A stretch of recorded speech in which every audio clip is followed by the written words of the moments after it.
I personally think that our overusage of products that are designed to kill all bacteria, they never can kill all of it, but designed to kill as much bacteria as possible, is starting to hurt us, and is starting to hurt, quite frankly, the planet. Life on this planet. Sentient life on this planet. We're creating super life. I could call it super bugs, but resistant bacteria. There's a number of antifungal stuff that we use too much as well. There are just so many products that are used often now that used to be used very seldom. There are products now that exist that didn't exist in the past, obviously.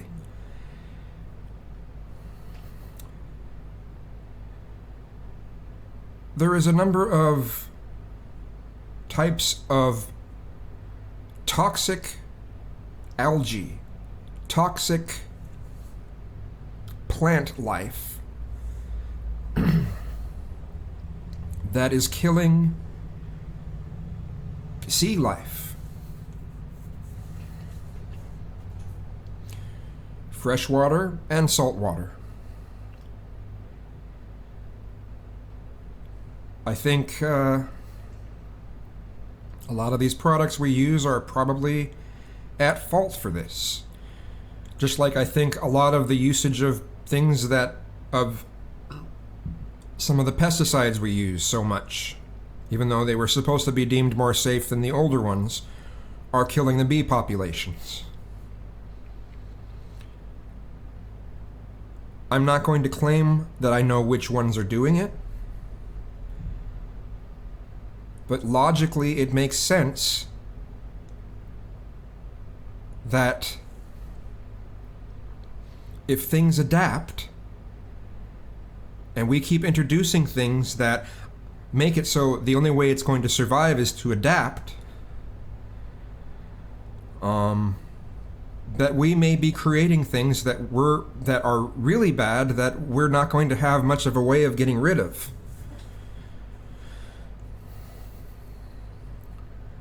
What kind of started this for me is I watched a news story about some sea lions that are having seizures. They're being poisoned.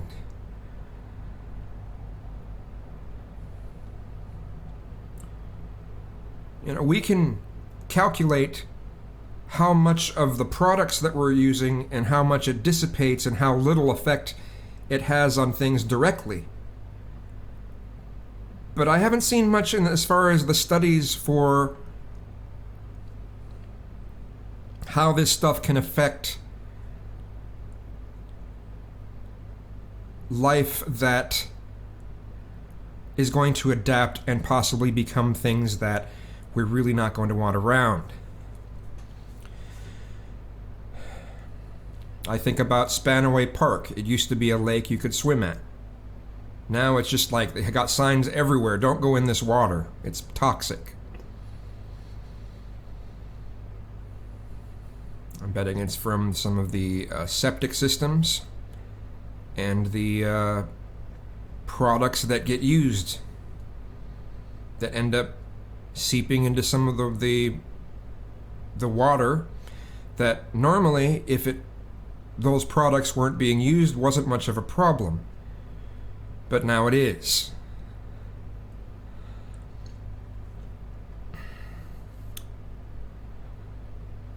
I think as far as, what we put on our bodies as well. We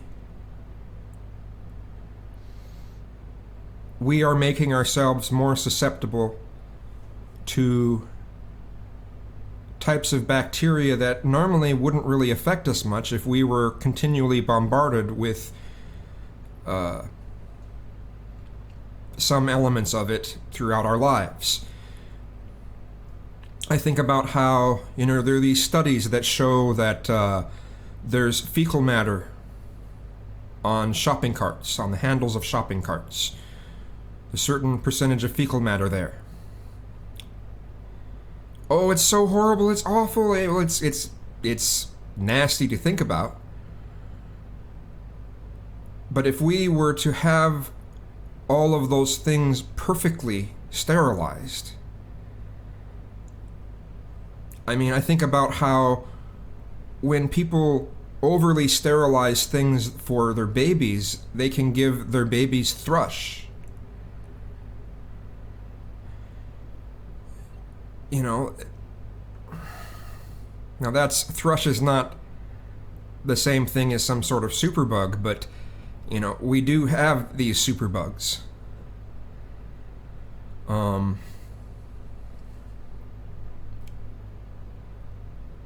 Our bodies are designed to fight off a certain amount of things. And if we don't give it a chance to do that, and then we run into something in high concentration, our bodies are not going to be able to fight that off. I think we use too many products.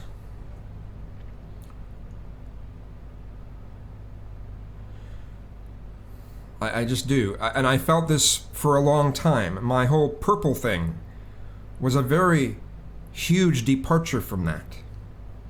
And now I'm kind of back to where I felt before that on this subject of, even the things that should be harmless can still cause issues. Now, I have skin allergies and such, but in high concentrations of these things that caused me problems, I'm sure that in higher concentrations these things could cause other people problems.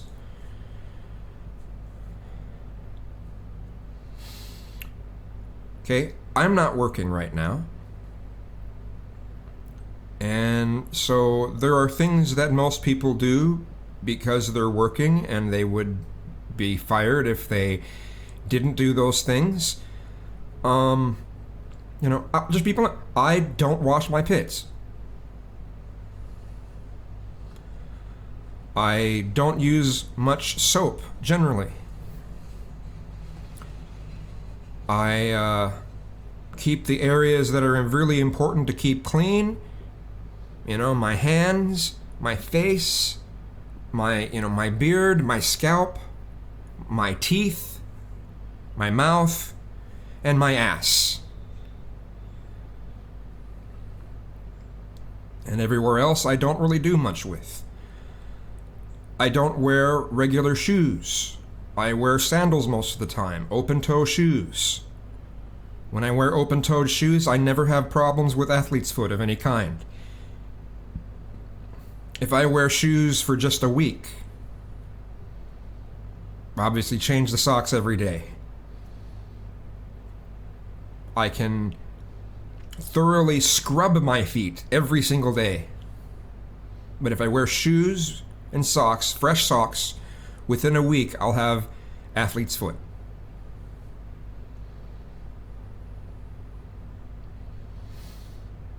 Now, I wear Birkenstock sandals because of arch problems. Had them. My arches basically fell when I was about 20. I went from having arches that were ridiculously high to they just fell. And then I'd have tons of back problems, just lots of foot pain issues until I discovered Birkenstocks. And then I kind of was sold on those for a long time. Because they've got this cork bed. They come with the arches that are a little too high, but after you wear them for about a month, it conforms to your feet. And it's also open toe. There's only a couple straps that cover your feet, and then there's the bottoms, obviously. But your feet get to breathe.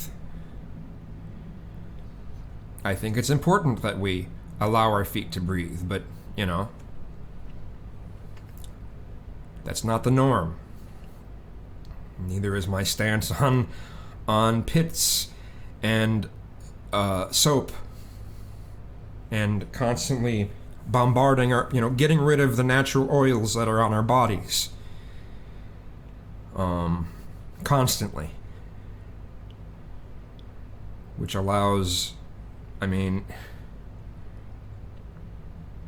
there's going to be buildup of things on our bodies that part of it our bodies fight off, and it ends up being a coating of a layer of stuff that helps keep us from getting sick.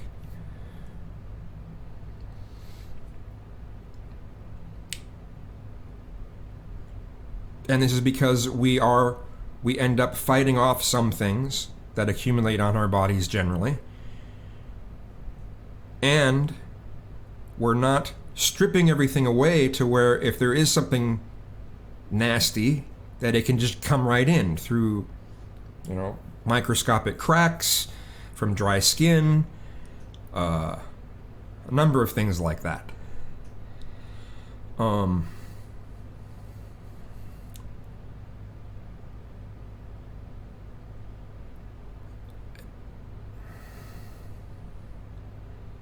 I'm not trying to say that, throughout this video you might be saying, oh, you're one of these people, chemicals bad. No, I'm not saying that. You have to know what the chemicals are in order to say that those particular chemicals are bad. You can't just say, oh, all of this stuff is bad.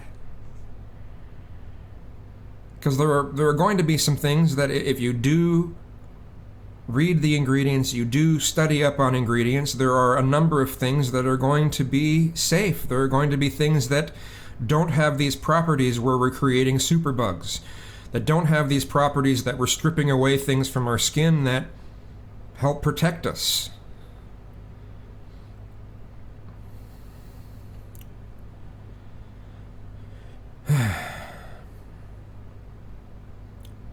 But we're so concerned with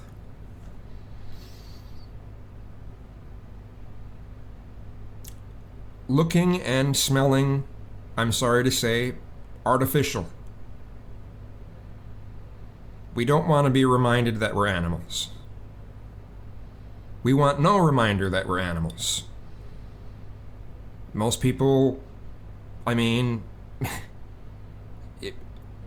don't know what the exact percentage is. I sometimes hear it's 70%, sometimes I hear 80% that consider themselves Christian in this country. Most Christians think we're not actually animals, we're something different than that. And we need to constantly do things to show how we're just different than that. We're not really animals. People don't want to think about how things evolve all the way around, ourselves and other life. We want to live in denial of that sort of thing. And I think this hurts us. This hurts other life that we would consider sentient on this planet.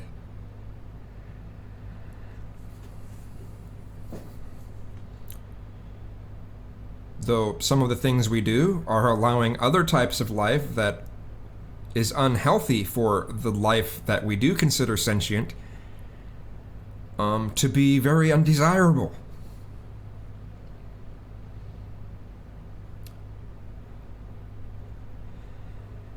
Now, maybe I'm way off on this.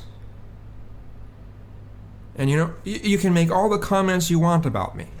Okay, there's a reason why my nickname is Stinky. Okay? There's a reason for this, and I've described that in this video. And besides the elements I discussed in this video for my being musky, and no, not Muskoka Man, although every time someone refers to Muskoka Man as musky, I'm like, because I also have a bit of a fetish for natural guys. I love that. I love it. And I've never gotten sick from it. maybe there's some people that would get sick from it if they are suddenly exposed to it after never being exposed to it really in their life. God, I wish I could remember the name of this. There's this, is it every 15 years or something like that? There's this religious festival in India that happens. Can't remember the name of it for the life of me. And you see all these guys that are naked. They're filthy. Filthy. But they don't get sick. They don't get sick from it. Though most of us, if we went there and gave some of those people a hug, we'd be sick.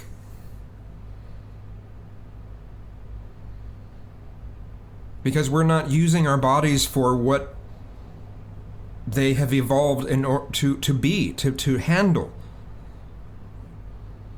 We're not taking advantage of that. We have allowed products to take over that. Now, again, there are some products that are obviously something that we should be using. You know, you need to have a clean mouth or you're going to lose your teeth. You're going to have fucked up gums. You know, there are some things that are obviously important. You want to have a clean ass. You don't want to spread tons of shit particles everywhere. You know? Now again, there's a microscopic amount of them that are around a lot of places. Oh, there's this study of those who have, when I talked about the shopping carts, there's this study about people who have big beards. The beards contain fecal matter in them.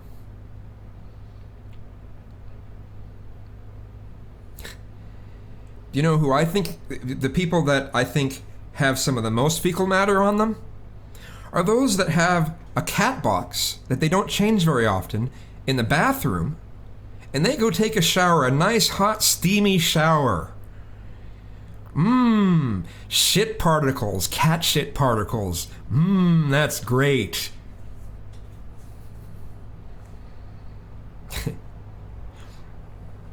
Heaven forbid you touch a handle on a shopping cart that if you really put it under a lab, there's some shit particles there, but it's okay, there's shit particles all over your bathroom from cat shit.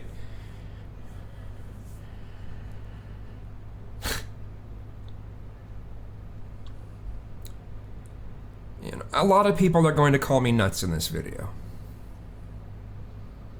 And that's fine, you can call me nuts. You can call me disgusting. And you know what? You can call me Stinky, because that's my nickname.